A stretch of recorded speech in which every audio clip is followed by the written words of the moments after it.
if we're talking about the best, not only just prospect, but the most dominant, he had the stats. He was a freak of nature, number one player in the country. 2 years, number one junior, number one senior, number one draft pick, consensus All-American, and still very dominant, not in the ways that people might, I really watched the game, but when we talk about high school, and of course I seen it live, sure. He graduated with my brother. I've been watching him play since he was a kid.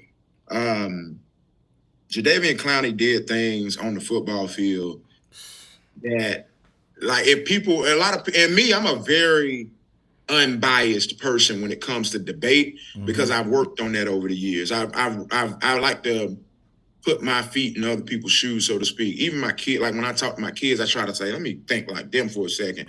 Right. And to me, man, it's easy to say, and I've talked with some of the greats, and they think the same thing. Okay. I'm talking about people. I talked to a couple people whose names are in this discussion. Yeah. And they think it's Jadeveon Clowney. Gotcha. Man, I seen Jadeveon. Look at his highlight film. That senior highlight tapes. I mean, he was big.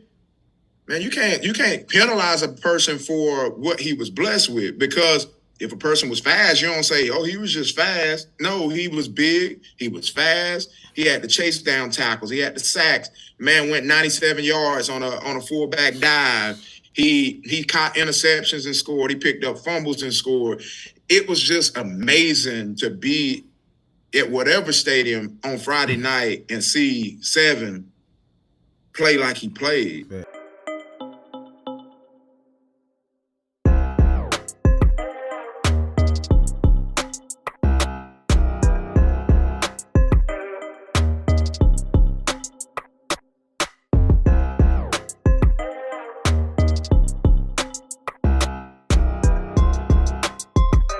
Yo, what's up, everybody? It's your boy Armand Lindsay back again with another episode of Big Boss Talk, the podcast. Listen, I'm super excited about this episode because this is a OG legend in the city, man. I ain't gonna lie to you, man. Like, he made playing OL seem like the sexiest thing in the world. Him, Jay, his younger brother, like coming up, because when you playing football a little bit, you want to be on the defensive side of the ball. They get the recognition, they name in the paper, all that. But, just talking to Coach Snoop, talking to Jay, seeing what they was able to do on the offensive side of the ball and just being able to play towards my strengths. Just, obviously just going 100% every play. But, man, I looked up to these guys because they play offensive line, big-time guys.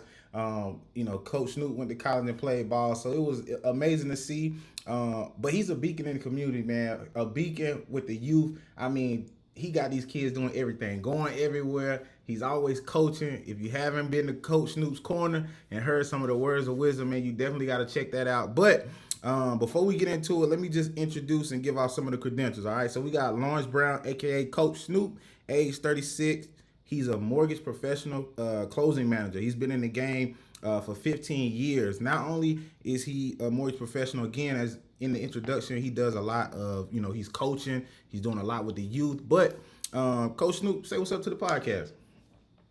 Hey, how's everybody doing, man? I'm glad to be here, man. Thanks for having me, man. It's a blessing to come on here and, do this with you, man. So just as well as you're excited, I'm excited myself. That's what's up. Well, listen, it would be Big Boss Talk, the podcast, if we didn't do our 2 Truths and a Lie special. So I got to get these 3 statements, and I got to guess this lie. So I've been winning. Every guess, I've been kind of keeping up track with my wins. So I'm back in the win column. So hopefully I can keep winning. If not, you're going to catch me on my toes today. Let's do it. All right, so let's see, man. Let's see. Growing up, my favorite sport was baseball. I love watermelon. And I love to read. Love to read. Favorite sport was baseball. Love watermelon. You love to read. That watermelon, you throwing me off with that one. Listen, not all black people like watermelon, man. So I don't know. That watermelon is a little tricky. I feel like baseball probably was your favorite sport. Like, that's a hidden gem that most people don't know. Obviously, we know you played football, but baseball was probably maybe one of that first loves, and you just kind of maneuvered over. And then the third one, you said you love to read. I believe that, bro. Like, you gotta like you pour out so much, on your platform. Somebody got to be filling you up. You know what I'm saying? Obviously it's coming from God, coming from books that you read. So you gotta be filling yourself up to be able to pour something out. So I think you love to read. I'm gonna say the lies at watermelon. Like I can't go. I know black people, they say we love watermelon, but I'm gonna say you don't like watermelon. So that's what I'm going with. Hey, you got it, man. I can't stand watermelon, man. That's it. I can't stand watermelon, man. I don't know hey, look, I don't want to offend anybody, but I don't know what's so exciting. My wife love it, but I can't do it, man. It ain't nothing but water, like flavored water. I don't get it. They say it's so sweet. I say I don't taste it. I don't taste it either. I'm like, man, I can't do that watermelon. But all right, so talk to me a little bit. You said baseball, first love. Like, how did baseball become first love? And then just, I guess what happened? What made you not, continue to play or whatever the case may be?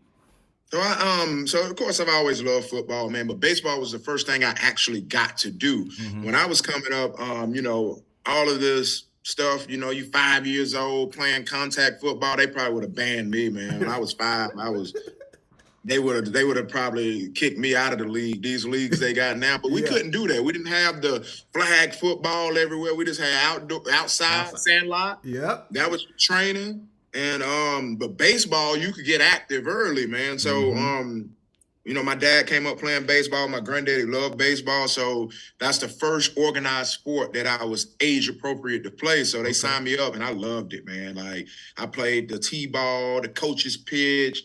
And I was really good at it. And so I just loved to do it. And one of the reasons I love to do it, man, I was always a bigger guy. So I wasn't into the conditioning and stuff like that. Baseball, man, we just showed up and played. Yeah.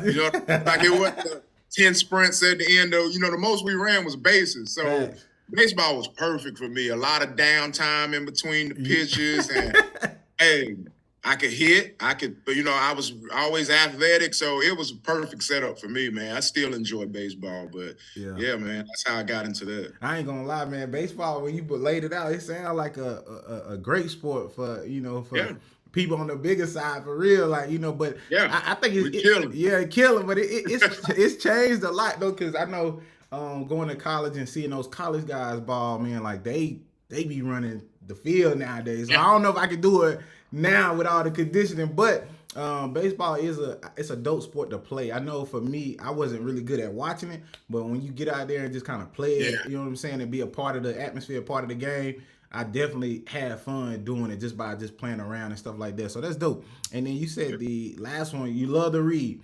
All right, so avid reader. Have you always been an avid reader, or as you've gotten older, you become more of a reader and an enjoyer of books?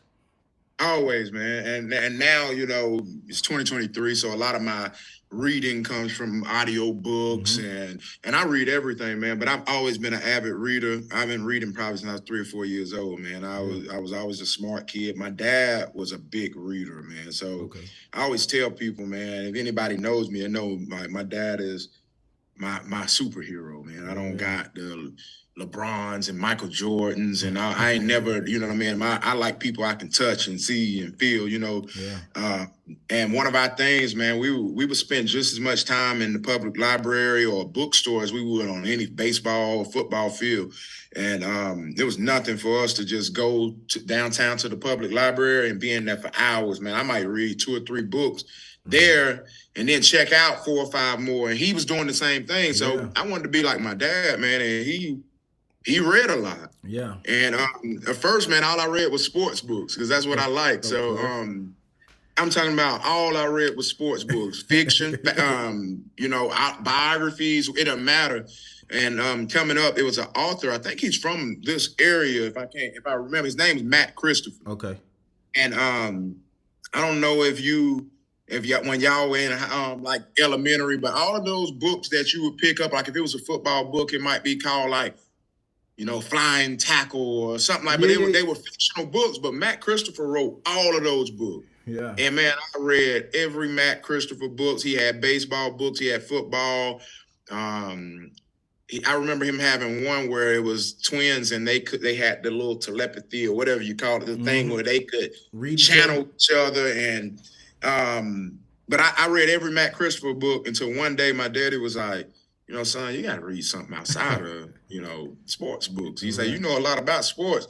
And I was like, that's what I like to read. And he said, well, reading enhances you. It grows you, not just your vocabulary, but your knowledge. He said the more, versatile you become at reading, then you'll learn more. So the first book I picked up outside of a sports book was the first Harry Potter book. That's one of my known facts. So a lot of people are like, man, you love Harry Potter? I say, y'all don't understand. I grew up with Harry Potter. Like, y'all think Harry Potter, but when I was 12 or 13 or around, like in that area, that was the first Harry Potter book. That's dope. So, we went in the store and my daddy said, pick a book, anything you want, but it can't be sports. So I'm walking around. They had it up on like a little display. Yep. And I saw it and I said, I read the back. It sounds interesting, something I do, and I read it. And little did I know I would be a senior in high school, laying on the training table reading book 7. You know what I'm saying? Like movies and all.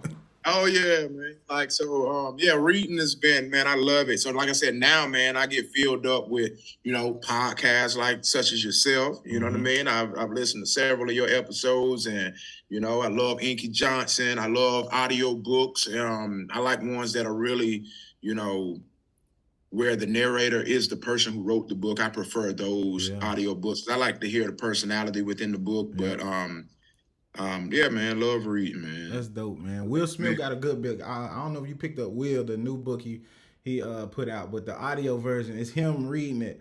But it's a great book, Will Smith's book. That's one of my last reads. I put it on my phone and downloaded it.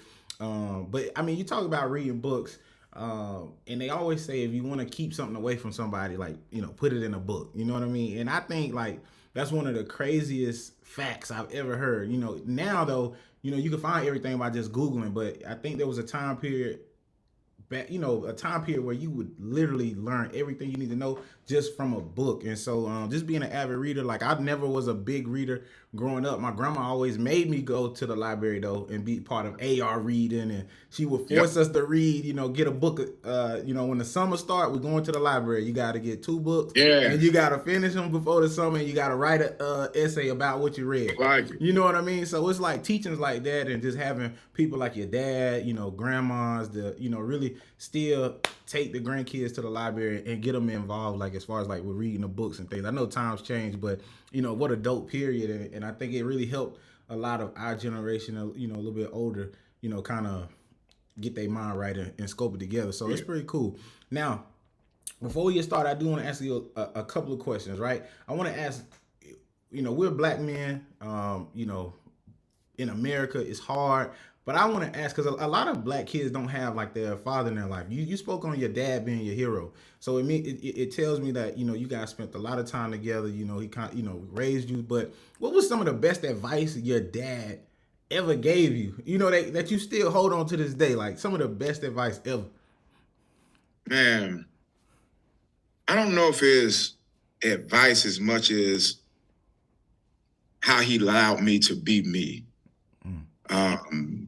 My dad is full of great advice. Don't get me wrong. Like my dad is, he's how people say, oh, he's solid. Nah, my dad real solid. Yeah. Like I ain't talking no street stuff. Like to me, that don't make you solid because you didn't tell on somebody or something like that. Like my dad is like, man, he's super solid, man. What you see is who he is. He's genuine. And he was always like gentle with us, man. Like he was tough, don't get me wrong, but he wasn't that dad was like, you fell and got hurt, and he was like, oh, get up, you all right? Now, he was the one, like, he really, when I really reflect, man, he really pretty much put me down the path I'm on now. And, like even my mental health, advocacy, how I do that. 'Cause my dad allowed us to do that. He allowed us to talk things through. We had issues. He wasn't that parent that was, you're a kid, so you don't have a voice. Yeah. He was never, and that was back then, you know what I mean? Yeah. Before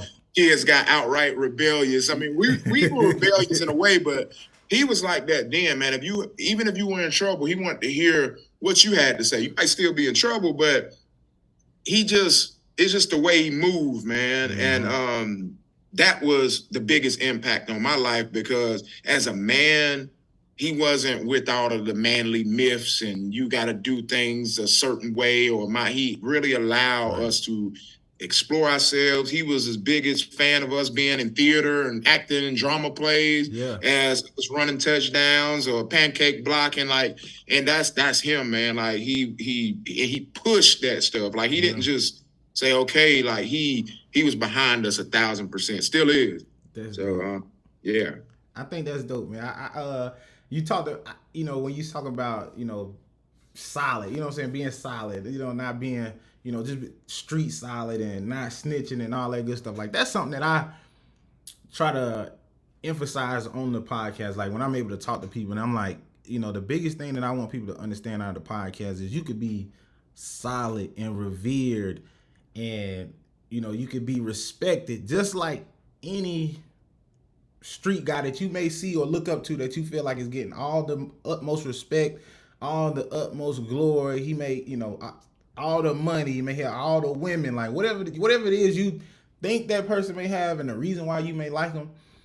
If you just stay solid and just be your true self, you may not be, it may not be accepted early, because kids are very, like, when you're a kid, like, some kids can be very mean.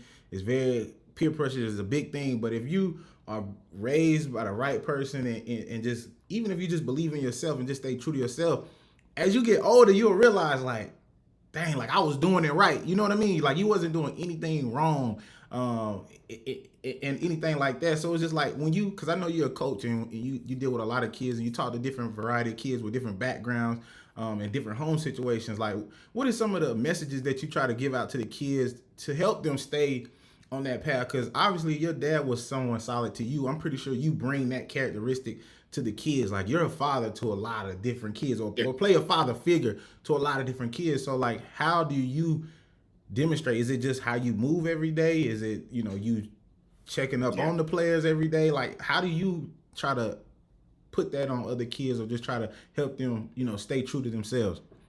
That's so, man. I've grown. I told somebody recently, man, as I've transitioned over the years. I used to be a football coach and a basketball coach, and or whatever I was coaching. I was like, I'm a coach, and of course, I've kind of adopted and run with the moniker of Coach Snoop, but I'm not a coach anymore in that sense, man. I'm a life changer. I'm a life coach. I'm a motivator.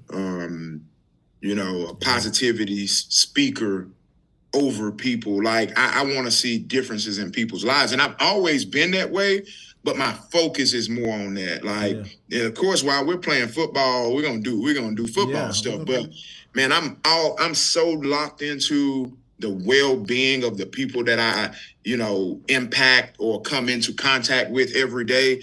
And that don't matter if it's a kid or me and you. Like, it means something to me, man. Like, I told somebody, like, I really get overjoyed with other people's successes, man. I'll sit here and read some stuff, and you catch yourself like smiling, like, oh man, like I feel it. I got to chill just now because I get really excited on seeing other people succeed. I've had a lot of successes. I still do. I love when I do things, but and I'm talking about people I really don't have a dog in the fight. Not just my kids.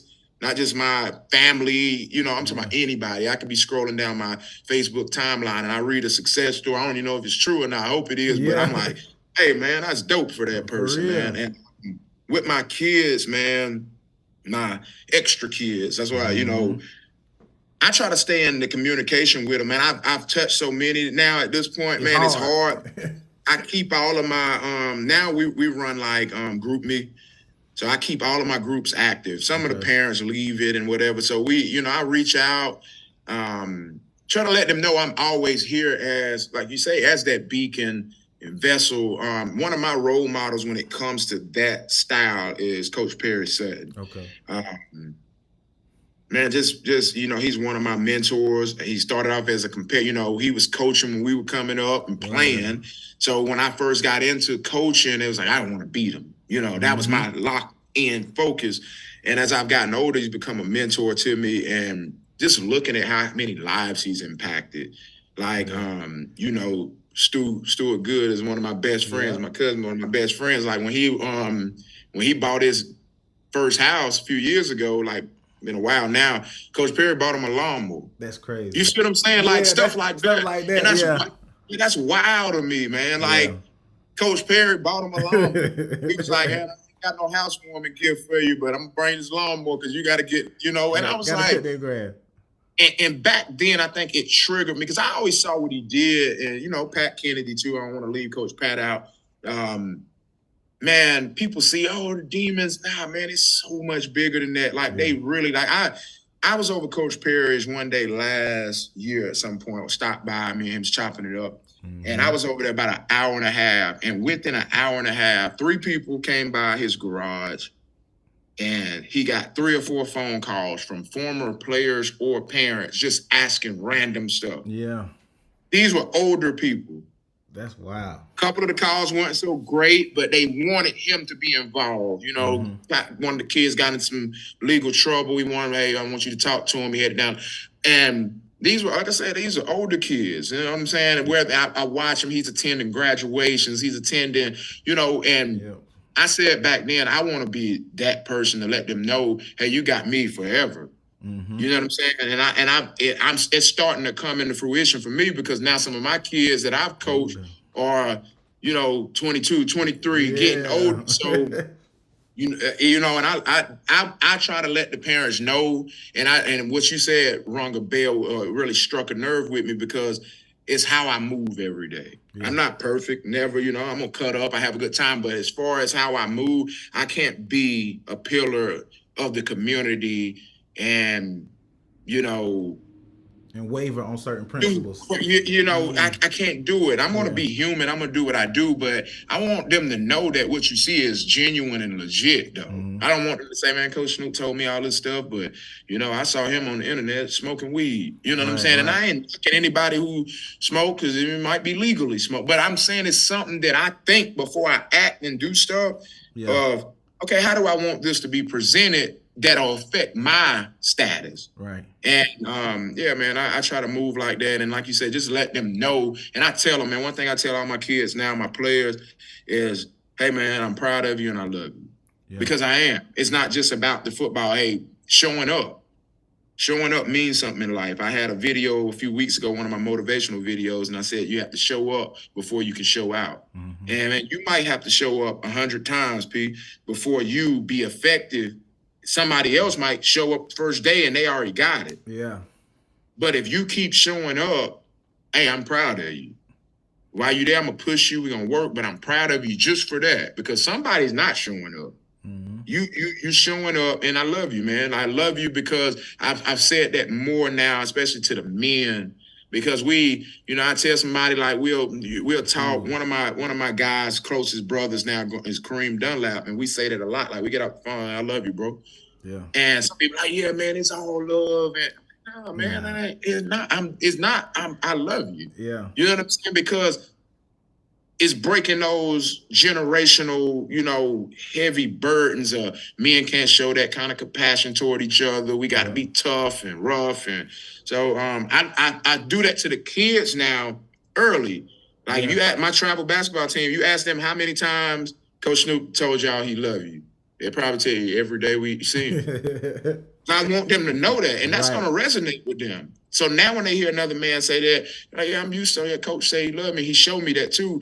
I love you. Yeah. You know what I'm saying? So that's one of the things I do to let those kids know I'm behind them. Man, that's crazy. Like you hit on so many just different hot topics, especially when you talk about how you move every day. Like that's like I feel like a lot of people, a lot of men sometimes, and just life, like you say, we all fail, we all fall short. But it's also like how you, if you choose to show up, like you said, every single day. I think responsibility, having that responsibility of knowing I am a role model, I am a beacon, I am a life coach. Like that comes with a certain set of responsibilities that you just can't run from. You know what I'm saying? Like, and you lock and steady in your purpose. If this is your purpose, then there's certain things that you just can't run from. And it's like, and it's hard because I think this is where having a good circle of friends, good circle of people around you that can help you hold yourself accountable, just like you hold your own self accountable, is important. Because I know it's a lot of guys probably, that you were friends with, cool with, that you used to hang with heavy back in the day, but then over time it just started to dwindle down. That psychologically can mess people up, and they feel like that survivor's remorse, where you have to, feel like you have to go back and just, still be locked in step with that person. But you can still be friends with somebody. What I'm learning now is you can still be friends and tight with somebody, but don't have to necessarily be locked in step. I think for the hardest time growing, like probably from like college to now, like the hardest thing was learning how to grow and separate from others, because I always wanted to grow, but then try to bring everybody up. You know what I'm saying? Bring everybody up. Like we can all, like, cause the way I view them is like I view myself. Like we can all do it, but everybody don't see themselves in that light, or it just doesn't come as quick. They all got their own story, their own purpose. And I just have to, like you say, just know that I'm there for you. But at the same time, I can't be locking step with you every day, because I know the certain responsibility. Like with this platform, I know the responsibility that I hold, when I'm what the mission is, or what we're trying to do. Like, I want kids to see me as somebody that's cool, intelligent, that, that's come from Little Rock Hill, South Carolina, been able to expand and do so many different things. But it comes with a lot of responsibility, like yourself, you being who you are, and just impacting all the kids that you've, impacted, which is crazy. So I'm gonna go a little light on this next question, right? And it's a heavy question. It's a Facebook question. I know y'all go in on Facebook about this question. In your opinion, because you've seen a lot of football, young, you done seen, the past, you done seen your era, you done seen the future. Who's the best football player you seen come out of Rock Hill, South Carolina, high school wise? Like, who's the best high school football player you've ever seen? Jadeveon Clowney. Really? You said it so easy. It's to me it is easy. A lot of people get caught up, and of course it's still an opinion, but a lot of people get caught up in the cute and fuzzies of football, right? Mm-hmm. I think it's easier for me, being a man of the trenches in my latter part of my career, to know how impactful every phase of the game is. So a lot of people want to see the touchdowns and stuff like that. So you're automatically out of the equation if it's like pick your poison. What's your flavor? You like strawberry. I like, I hate banana, but I love, so that's always going to be something. But if we're talking about the best, not only just prospect, but the most dominant, he had the stats, he was a freak of nature, number one player in the country, 2 years, number one junior, number one senior, number one draft pick, consensus All-American, and still very dominant, not in the ways that people might, I really watched the game, but when we talk about high school, and of course I seen it live, he graduated with my brother. I've been watching him play since he was a kid. Jadeveon Clowney did things on the football field that, like, I'm a very unbiased person when it comes to debate, because I've worked on that over the years. I like to put my feet in other people's shoes, so to speak. Even my kid, like when I talk to my kids, I try to say, let me think like them for a second. Right. And to me, man, it's easy to say, and I've talked with some of the greats, and they think the same thing. Okay. I'm talking about people. I've talked to a couple people whose names are in this discussion. Yeah. And they think it's Jadeveon Clowney. Gotcha. Man, I seen Jadeveon. Look at his highlight film. That's seen highlight tapes. I mean, he was big. Man, you can't penalize a person for what he was blessed with, because if a person was fast, you don't say, oh, he was just fast. No, he was big. He was fast. He had the chase down tackles. He had the sacks. Man went 97 yards on a fullback dive. He caught interceptions and scored. He picked up fumbles and scored. It was just amazing to be at whatever stadium on Friday night and see Seven play like he played. Right. And that's just my pick, and it's gonna be hard to really top that. Yeah. You get what I'm saying? Like, it's just gonna be hard to do, man. Yeah. I had to ask. I just wanted to ask because I had to get it on record. Like, this debate goes back and forth all the time on Facebook, and I think everybody has their opinion, right? It's just an opinion, but everybody also has their facts that go along with it. But I know for me personally, like, I've seen a lot. I played with some good athletes, and Clowney was one of them. And that senior year highlight reel is remarkable. Like, one of the best high schools from a D lineman perspective. Like, I mean, fumbles. Anytime you fumble, he around the ball. He was playing running back. Everything. He disrupted the game on all three levels. I mean, it was crazy. So I definitely agree, and I appreciate you giving us that. Giving us your opinion and your your statements on that. But I'm gonna go into kind of like what you doing now, man. So obviously, let me get my notes right here. So mortgage professional, because I want to let kids know, you know what I mean, that you don't necessarily always. I'm trying to change the narrative. You don't always have to go and be an athlete to get the recognition you deserve. And I know Rock Hill struggles with that, as far as like, I just think anywhere, like if it's a big sports town, I think a lot of kids are underserved because they're not those top athletes, or they're not talked about in the way, like, you go to the barbershop and if you're a top athlete on Friday nights, high school, you are talked about, you are raved at the highest of highs. And I think that is good. But I've also seen where those kids may not make it to the pinnacle, NFL, and they come back home and they're used to being talked about so much, but then they drop down and now they don't know themselves because all they knew was, I was the man, versus like, the academic side, or just having options outside of football, I believe is important. You know what I mean? Because it's something that you can fall back on if your plan A doesn't work out. And I know people aren't a believer of plan A or plan B, but I don't think there is a plan A or plan B. I think it's just your plan. Like, it's your life plan. You know what I'm saying? No matter how it works, there's no A or B. But, talk to me about being a mortgage professional or closing manager. Like, what does that job entail? What do you do on a day-to-day basis? And just kind of, how did you get into that?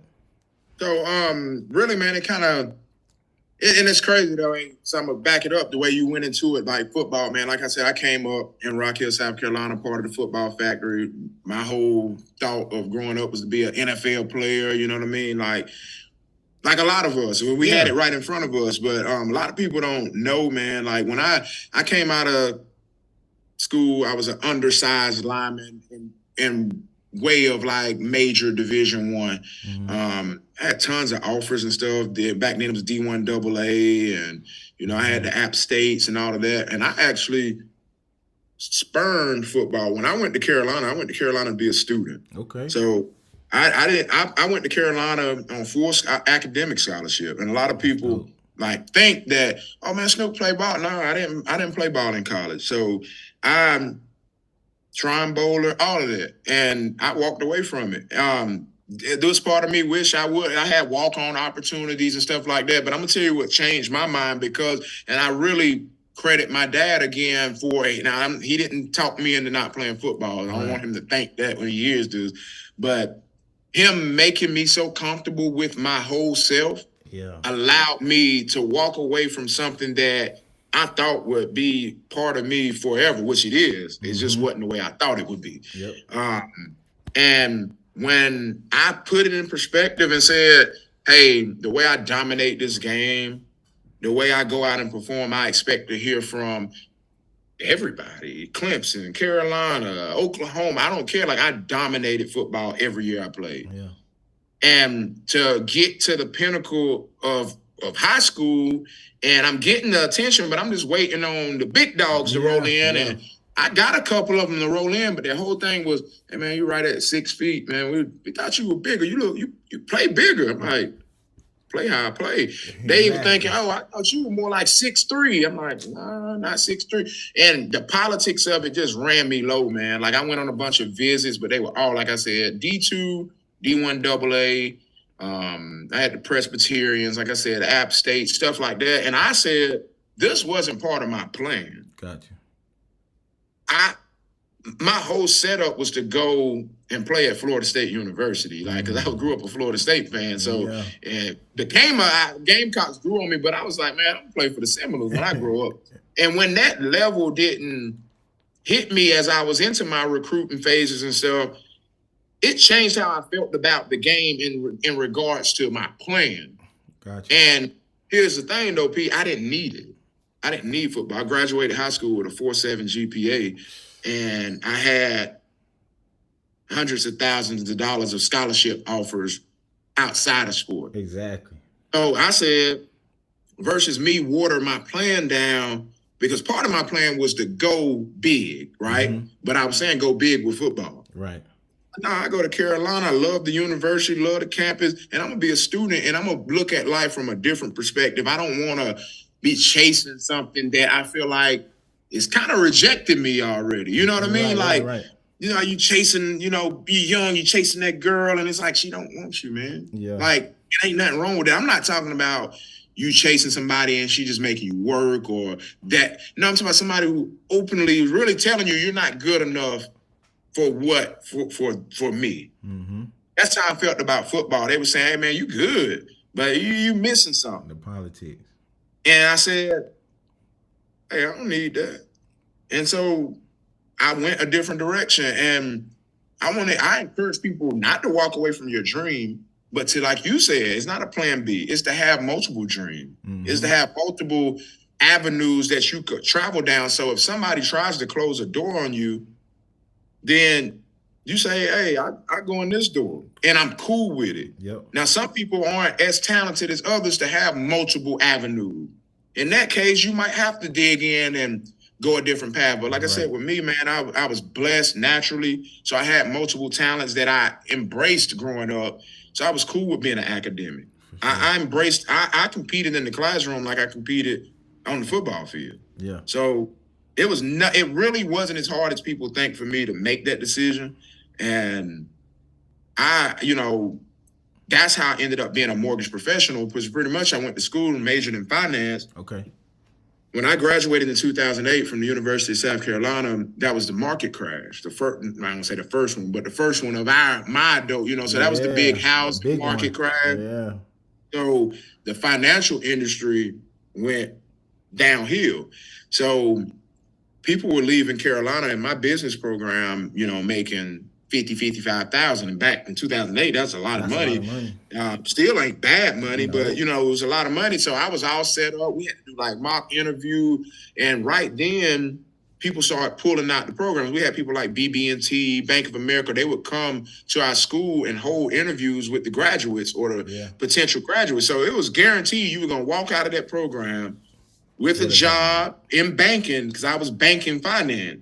And when that market crash hit, all of those people pulled out because they were cutting people. They didn't know.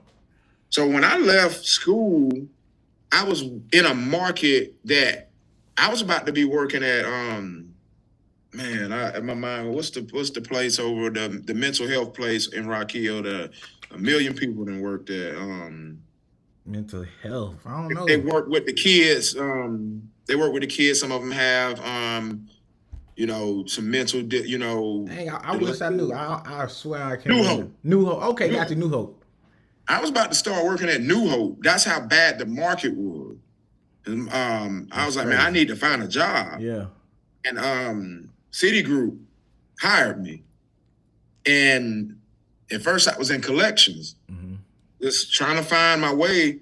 And when that was all happening, and then our site got changed to a mortgage, it's called a mortgage assistance unit. Okay. Didn't know anything really about mortgages for the most part, except we were collecting money on people who wasn't paying their bills. Yeah. Right.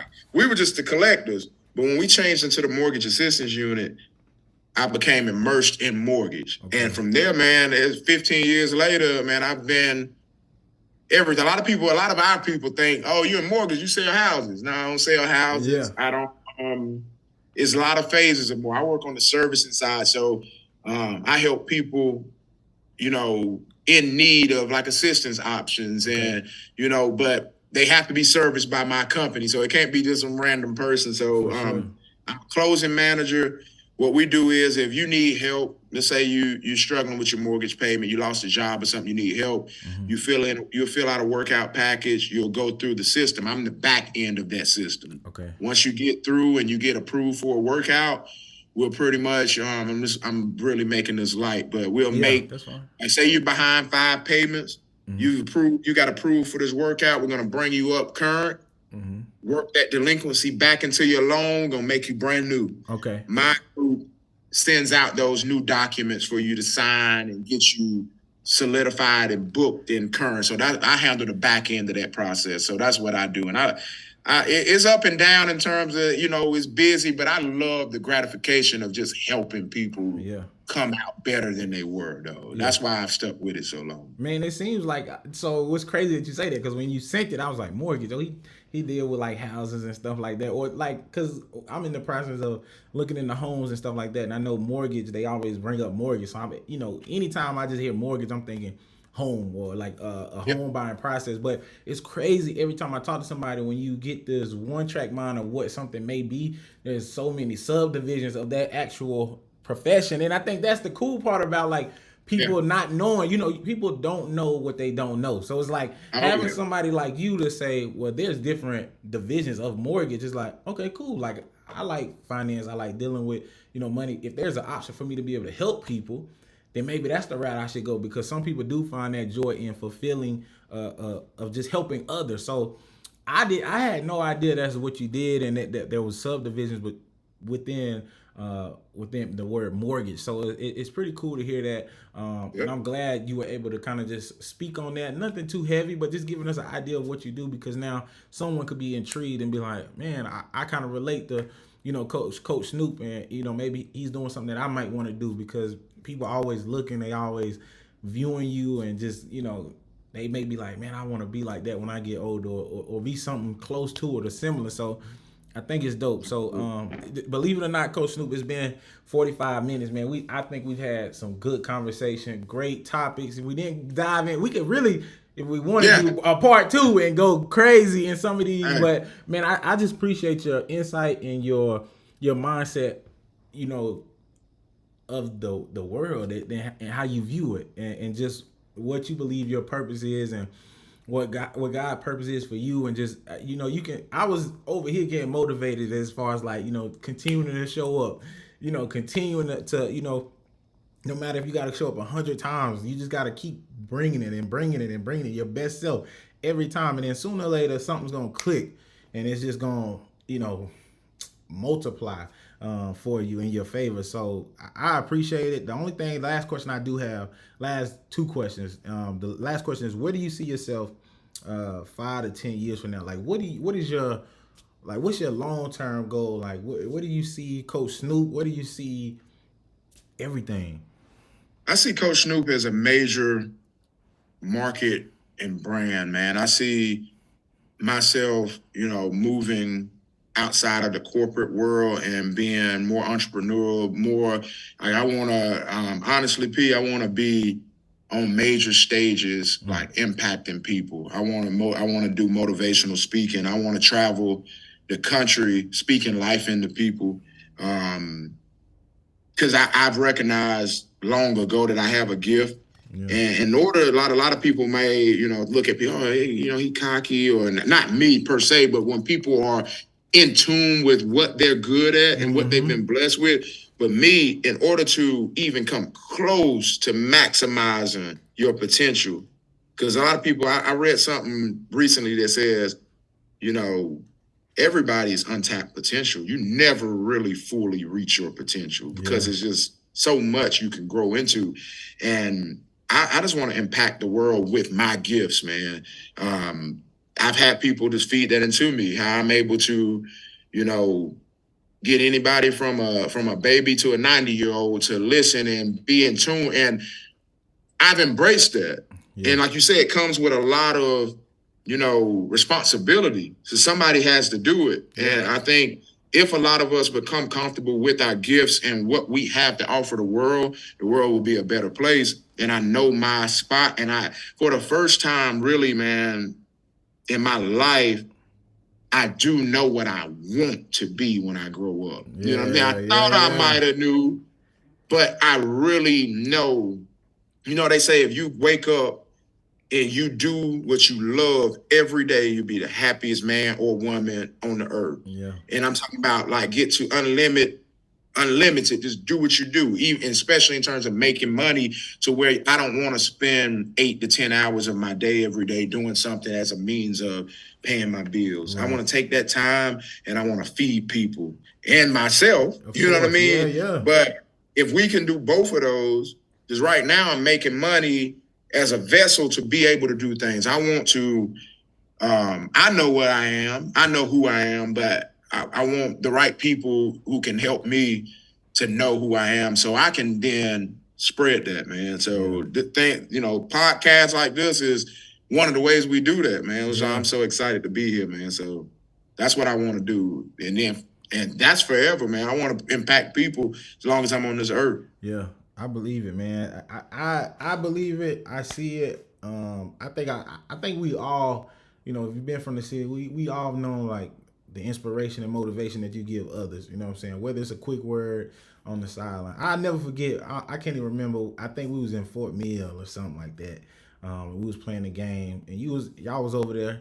And I don't know. I felt like maybe I had a good block. Like as I got older, I realized like I was okay at football, but what separated me was just the work ethic. I was willing to go through a wall. Passion. You know what I'm saying? Just passion. I was willing to go through a wall because I just love being on the field. I love being amongst the boys and just the excitement, the emotion of football. Never was really like probably the most technical guy, the finesse guy, but just again, I just go through a wall for anybody. If you believe in me, I'm going through a wall for you, and I'm hitting anybody. So, but I might have had like a block or something. When you block and you get a pancake, you get emotion. Like, you just display that dominance.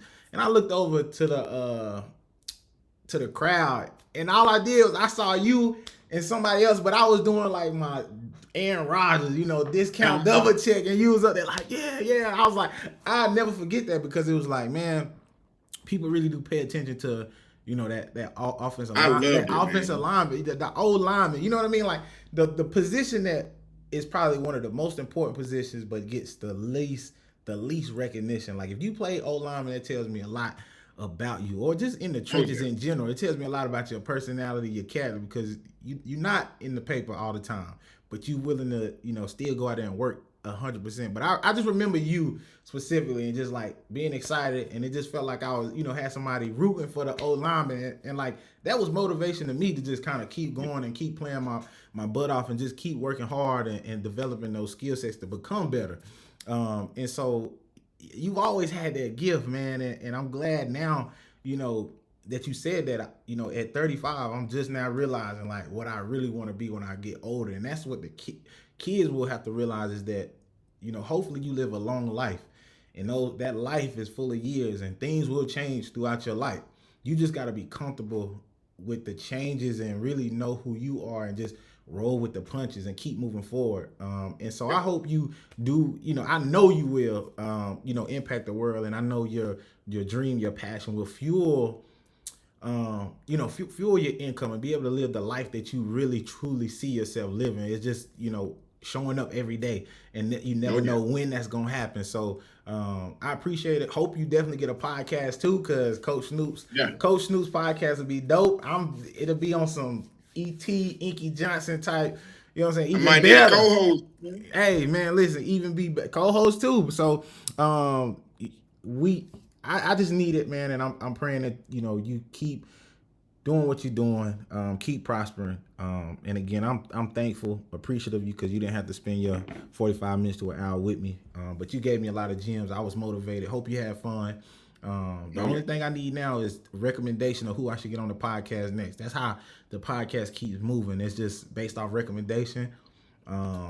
So I need recommendations. So and before I do that, man, I want to tell you just because I like to give people their flowers, man. I watch y'all grow up, man. So you and my brothers, y'all all came up in that same group. So I'm proud of you, man, because me and you have a lot of similarities in our background, whether you realize it or not. Like when I look at you out of the group of guys you grew up in, love those guys too. We kind of real similar in. we grew up in some situations where we remained how we, and the boys, one thing I know about watching y'all grow up, they always let you be Peanut. Yeah. You know what I'm saying? Like they knew you weren't quite like them. Right. And that's how it was when I grew. Like they knew, all right, it's only so far I'm gonna go with y'all. Y'all know, but they never tried to and they protected me on that. Yep. Like Snoop don't do that. Right. Like I was one of the boys. Like I hung out and did it, but when I look at you and how the group of guys you came up with is really similar to how when I came up in high school and stuff like that, they protected me from that, and they didn't kind of, I got a little rib in every blue moon, but just all jokes. But they knew I was who I was, and I wasn't changing that for, you know what I'm saying, to try to prove nothing to nobody. And when I look at you and I watch you and all, the moves you're making right now, I'm so glad that you stayed on that path of just being who you are. Because I've been following y'all since back at Saluda Trail when y'all came and I said, man, Peanut always been Peanut. Like he always had that passion. And I enjoyed watching that when I came to South Point games though, man, because I love Jay played like that. So I always said, I was like, man, he out there acting like Jay, man. They love it. Like they just, you think they ran the touchdown. They sprint down the field and y'all doing the chest bumps with the receivers. And I loved it, man. And I did that. It wasn't quite on that level because when we were playing, but I used to run all the way down the field and I said, man, they bringing, some extra to it, man, because you're right, offensive line is definitely a selfless game, and when you do it and put your all into it, it definitely changes something in you, man. And you're right, you can tell a good offensive lineman usually pretty good person, man. Like you know what I mean? Like if they lock in, you can tell a lot about a person's character from things that they do. But I wanted to give those flowers to you, man. I'm proud of you. I love you too, man, because you doing impactful things and you're being a beacon as well. And I know your guys, I'm sure I hope they do tell you that and say, P, keep going, man. Like, when you're doing that positive stuff, you'll get them boys to kind of tell you, hey, man, I wish I would have listened. I wish I would have did a little more like you did. And hey, keep encouraging them, man. Keep doing what you do. So I wanted to say that. But in here, man, like I would say, man, and this will be good for you, and it'll be good. I'll pass it to my guy Chris Jackson, man. Okay. And if I need the help, help you get him on there, he'll be a good person to get on there and spread some of his. He's doing a lot of big things, and I think it'll be a good big connection. One thing about Chris, man, he'll help anybody. Yeah. He'll do. You know what I'm saying? That's just how he is. So. Definitely getting more in that career path and different things that what people can do. He's in the options trading and stuff like that. You've sampled in that. You've into that kind of stuff, similar thing. So I think he would be a good person to bring on the podcast with. As one of your next shows. For sure. Well, we'll get it, man. I'll just text you and just, if we could just exchange information, you just let them know, like, hey, man, I was just part of this podcast.